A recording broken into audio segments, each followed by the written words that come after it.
Jadi rangkaian ini tidak bisa lepas dari rangkaian awal ya. Ketika dia masuk di Solo itu pakai identitas orang lain ya, Joko Widodo itu. Jadi yang pakai kacamata, berkumis, yang sudah saya ukur jarak matanya beda dengan ini. Itu kemudian sampai di Jakarta itu mulai terkuak bahwa waktu di pendaftaran itu mulai terkuak bahwa ini orangnya beda dengan ijazahnya. Jadi dibuat titik-titik lemah di ijazah itu kan, bagaimana fotonya di atas stempel dan lain-lain, sehingga itu jadi sumber penyerangan. Kalau pakai bahasa disepsi itu apa ya, pengalian isu juga penyesatan gitu, lebih cepatnya penyesatan, agar orang tertuju pada ijazahnya, padahal yang palsu orangnya. Itu saya menilai ini cara untuk menghindar. Kalau dia menarik pengaduannya kan dia kalah, tapi dia pengen jadi pemenang kan, itu Bang. Iya, tapi kalau pengadilan ya pengadilan itu pengadilan untuk mentersangkakan Roy Suryo, untuk kayaknya itu kan enggak nyambung gitu loh. Waktu di Solo kan saya juga datang, saya lihat mana dia kan janji akan saya di pengadilan, enggak juga. Memang orang ini sudah pembohong, memang pembohong. Nggak bisa, ini kelainan jiwa, udah pembohong ini.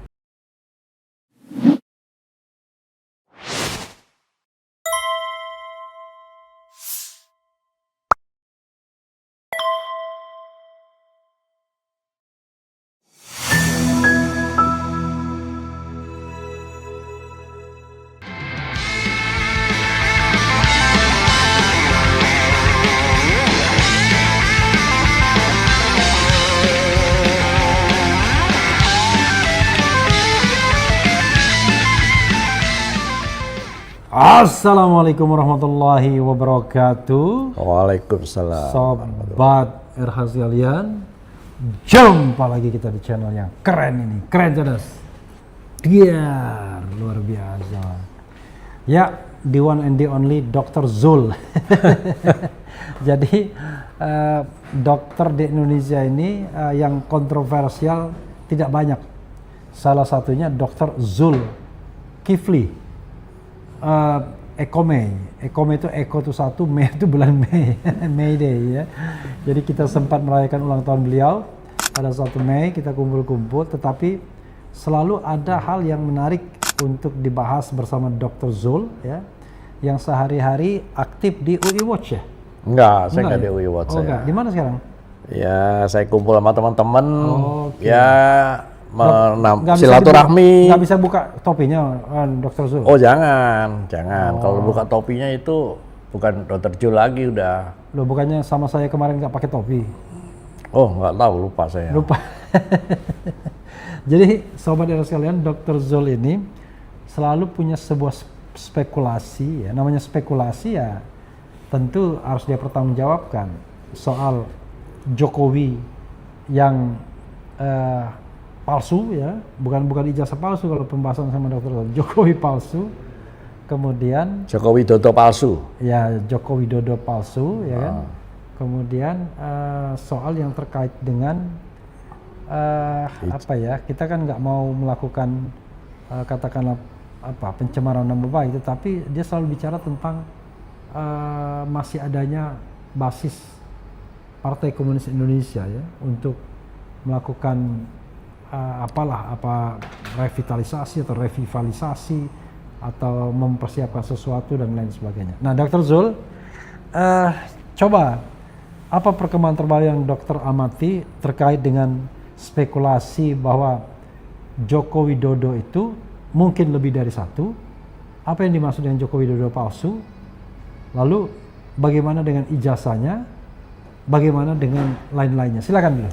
Jadi rangkaian ini tidak bisa lepas dari rangkaian awal ya. Ketika dia masuk di Solo itu pakai identitas orang lain ya, Joko Widodo itu. Jadi yang pakai kacamata, berkumis, yang sudah saya ukur jarak matanya beda dengan ini. Itu kemudian sampai di Jakarta itu mulai terkuak bahwa waktu di pendaftaran itu mulai terkuak bahwa ini orangnya beda dengan ijazahnya. Nah, ijazah yang dipakai sama di Solo, di Jakarta sama. Itu mulai terkuak, maka penelitian saya menyatakan dibuatlah ijazah palsu oleh Dian Sandi itu yang jadi objek untuk diperdebatkan. Dibuatlah ijazah palsu oleh Dian Sandi. Oleh Dian Sandi yang mempopuler kedua, setelah itu kan dia hilang tuh. Ya. Itu yang jadi dibuat titik-titik lemah di ijazah itu kan, bagaimana fotonya di atas stempel dan lain-lain, sehingga itu jadi sumber penyerangan. Kalau pakai bahasa disepsi itu apa ya, pengalian isu, juga penyesatan gitu, lebih cepatnya penyesatan, agar orang tertuju pada ijazahnya, padahal yang palsu orangnya, gitu kan. Oke. Itu. Ini spekulasi yang menarik ya. Ini spekulasi atau? Oh tidak, saya tidak berspekulasi. Saya selalu merangkai puzzle-puzzle itu sehingga menjadi satu kesimpulan, gitu. Karena apa? Awalnya kan saya dari awal pertanyaan, sudah pertanyaannya. Ini ada apa sih di balik kasus ijazah palsu ini kok jadi berlarut-larut? Padahal ini persoalan yang sederhana sebetulnya. Kalau dia katanya termul-termul itu negarawan, ya kan? Untuk supaya negara ini aman ya gampang saja. Ijazah saya memang bukan punya saya, atau memang ini punya saya. Kan itu selesai sebetulnya. Apa yang dibutuhkan? Bayangin berapa energi yang terkuras untuk kasus ini dari dia sendiri, ya kan? Uangnya membiayai ini yang katanya peneliti sampai di Singapura dan lain-lain. Ini kita bisa bayangkan, kita nggak terlalu bodoh lah untuk dikibulin dengan cara-cara itu, gitu Bang Refli. Jadi saya menganggap bahwa ini memang orangnya yang bukan pemilik ijazah, Pemilik ijazahnya sesuai dengan buku alumni yang saya temukan itu adalah namanya Joko Widodo memang. Makanya kalau pihak UGM, alumni asal SMA 6 Yogyakarta. Sementara dia ngakunya kan SMA 6 Surakarta. Padahal saat itu belum ada. Yang ada SMPP, Sekolah Menengah Persiapan Pembangunan gitu. Dan barangkali dijadikan SMA 6 ini biar sesuai dengan dengan skenario yang mereka buat. Oh, berarti dibilang wah ini salah ketik ya. Iya.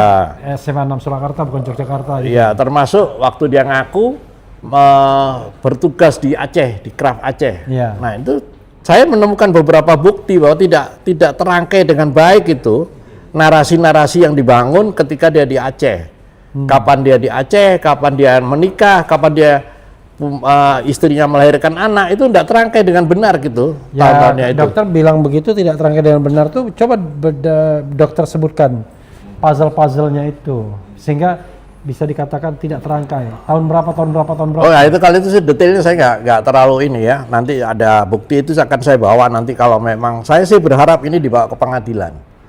Itu yang saya menilai ini dicoba dihindari oleh Joko Widodo. Gimana dokter ini bicara bawa pengadilan? Nggak ada kaitannya itu di pengadilan nanti. Oh iya, dia kan menghindar ini kan dengan restorasi justice. Itu saya menilai ini cara untuk menghindar. Kalau dia menarik pengaduannya kan dia kalah. Tapi dia pengen jadi pemenang kan itu Bang. Iya, tapi kalau pengadilan itu pengadilan untuk mentersangkakan Roy Suryo untuk kayaknya itu kan enggak nyambung gitu loh.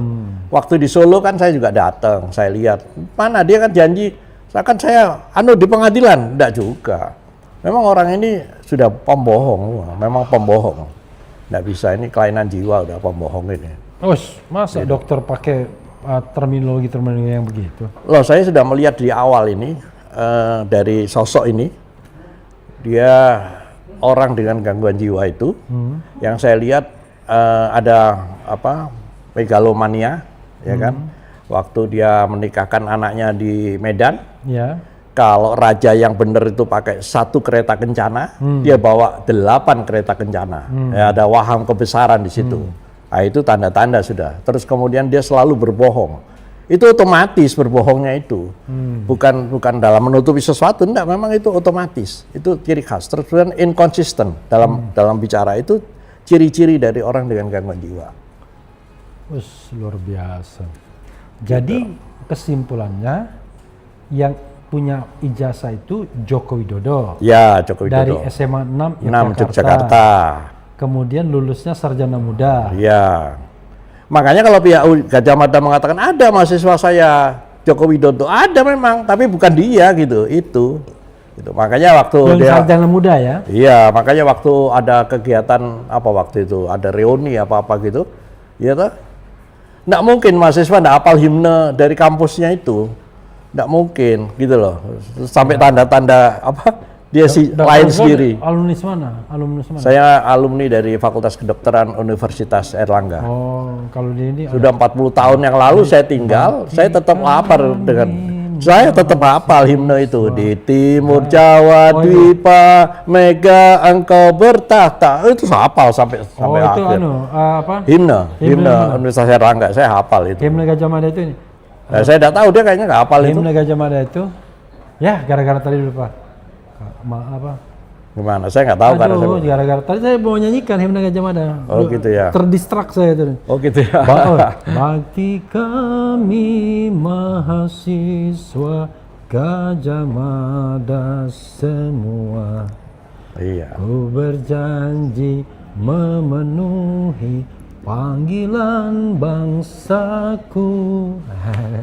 Iya kan gitu kan? Kalau dia mahasiswa pasti hafal gitu Bang Refli. Dan ada satu hal Bang Refli yang mungkin perlu kita angkat dalam forum ini adalah kalau dia memang mahasiswa Fakultas Kehutanan, dalam waktu dia jadi presiden, dia akan melakukan langkah-langkah yang berhubungan dengan kehutanan.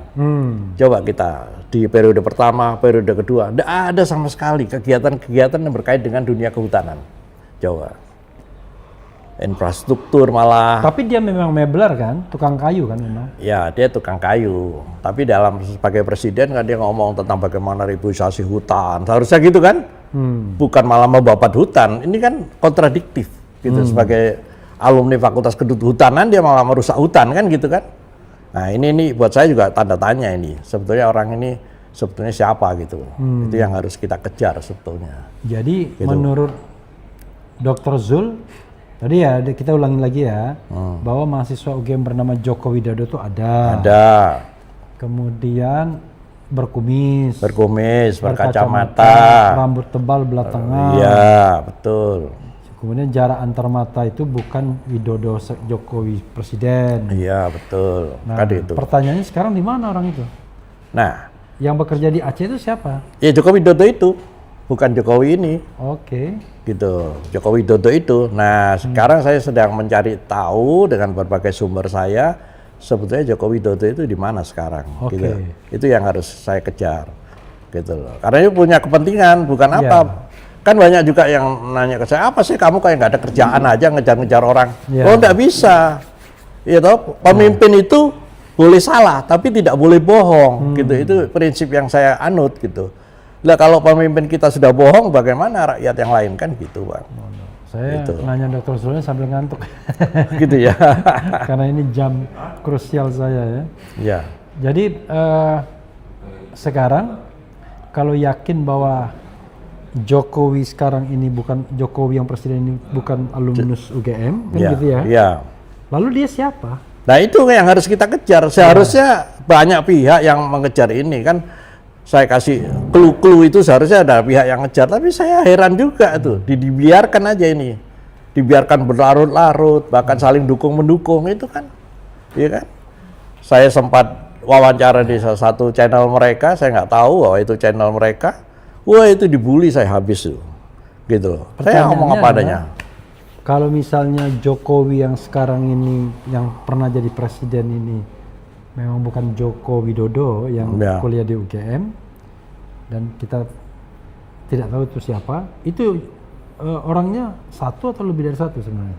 Sementara ini saya masih melihat satu, tapi ada indikasi dia lebih dari satu. Oh gitu? Lebih dari satu, ya ada indikasi. Karena saya menemukan juga satu sumber di Indonesia sudah ada rumah sakit yang bisa membuat operasi yang membuat orang jadi sama, sudah ada. Saya belum bisa cloning, tapi bukan juga cloning. Bukan itu cloning, beda plastik aja. Face up itu. Face bisa, up ya, bukan cloning. Bukan sampai cloning. Saya belum bisa menemukan lah kalau sampai cloning. Tapi kalau operasi plastik sudah sangat canggih di Indonesia itu.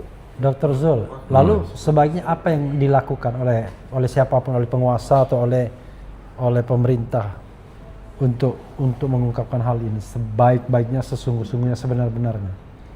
Ya orang ini harus ditangkap dong. Harus ditangkap orang ini. Waduh. Loh iya dong. Atas kesalahan apa? Banyak. Kalau kita mau jujur banyak kesalahannya. Ya korupsinya sudah jelas tuh. Kan beberapa tersangka sudah mengatakan setor. Itu sebenarnya pintu masuk sebetulnya kalau mau serius kita. Kan ada beberapa tersangka itu ya, bekas menterinya itu kan yang mengatakan kami setor, ada saksinya. Itu fakta di persidangan loh. Harusnya itu dikejar, itu pintu masuk sebetulnya. Nah, nanti dari situ baru kita masuk ini orang ini sebenarnya siapa. Ini persoalan serius buat bangsa kita. Tidak bisa dianggap sederhana ini. Kenapa? Hanya pemalsuan ijazah, Jadi bisa kenapa begitu. bukan hanya pemalsuan ijazah? Ini apa? Ya ada skenario besar lah. Kan kita bangsa ini kan sudah, negara ini kan sudah jadi target, iya kan? Dengan posisi geografis kita yang strategis, gitu kan. Jadi ini ada rangkaian dengan peristiwa-peristiwa masa lalu kita gitu. Saya kira itu, Bang. Oke, Dr. Zul, kalau Anda jadi Presiden Prabowo, apa yang akan Anda lakukan untuk menyelesaikan masalah ijazah ini? Dia kan dekat. Ya face to face dulu dong, ya toh? Iya. Demi kepentingan bangsa dan negara kita, Pak Jokowi. Kayak gitu kalau saya ini. Saya ingin tahu sebenarnya, gitu kan? Ini apa yang sebenarnya terjadi demi kepentingan bangsa kita, gitu. Kalau katanya negarawan, Pak Refli, gitu. Dia pasti akan ngomong. Tapi dari situ sebetulnya bisa dapat kesimpulan kalau mau dikerjakan, gitu. Soalnya kan mau apa tidak, gitu loh. Karena saya melihat orang-orang Jokowi di sekeliling kekuasaan ini masih bertahan, gitu loh. Dan dipertahankan itu kan saya jadi tidak punya harapan sebetulnya. Gitu, Pak. Oke, closing statement apa? Closing statement saya kebenaran adalah kebenaran, gitu loh. Kebenaran itu bisa disalahkan tapi tidak bisa dikalahkan. Saya yakin kebenaran ini akan terkuak di satu saat nanti. Itu Pak Refli. Ya, sobat sekalian, kita main pendek saja karena kebetulan saya mengalami kondisi yang begitulah ya kan. Tapi intinya adalah Dr. Zul bukan pertama kali dia menyampaikan, tapi intinya adalah hati-hati ya. Joko Widodo yang pernah kuliah di UGM berbeda dengan Jokowi yang pernah jadi presiden. Begitu ya? Iya, itu kesimpulannya. Oke, itu adalah orang yang berbeda. Ada mahasiswa yang bernama Joko Widodo di Fakultas Kehutanan, tapi dia tamat cuma sarjana muda, begitu ya? Tapi sebaliknya ada orang yang memakai nama Joko Widodo itu. Kita tidak tahu namanya siapa. Daripada kita itu dianggap nanti gosip dan lain sebagainya, ya. Apalagi kemudian ini masa yang paling sering orang mengadukan siapa, ya lebih baik memang dibentuk menurut saya tim independen oleh pemerintah untuk menyelidiki latar belakang ya who Jokowi is, ya kan? Siapa sebenarnya Jokowi itu? Kan energi bangsa ini, Bang Revi, tidak bisa habis hanya untuk ngurusi ijazah ini, gitu. Itu yang saya harapkan, harus selesai, gitu. Harus ada time frame-nya. Kita juga kasihan sama Dr. Tifa dan Roy Suryo, orang yang sangat cerdas dan produktif, harus terbelenggu dengan kasus yang sebenarnya itu yang mereka sudah selesai mengadakan penelitiannya. Sudah selesai. Oke, sahabat sekalian, itu saja ya dengan Dr. Zul. Mudah-mudahan nanti dalam lain kesempatan Dr. Zul membawa data-data yang dia sebutkan tadi ya, soal misalnya Jokowi yang kerja di Medan nggak match dengan kelahirannya Gibran dan lain sebagainya, tetapi betul-betul pakai angka yang detail. Kalau nggak detail nanti takutnya kita dianggap ngada-ngada, ya kan? Wassalamualaikum warahmatullahi wabarakatuh. Waalaikumsalam warahmatullahi wabarakatuh. Tiar.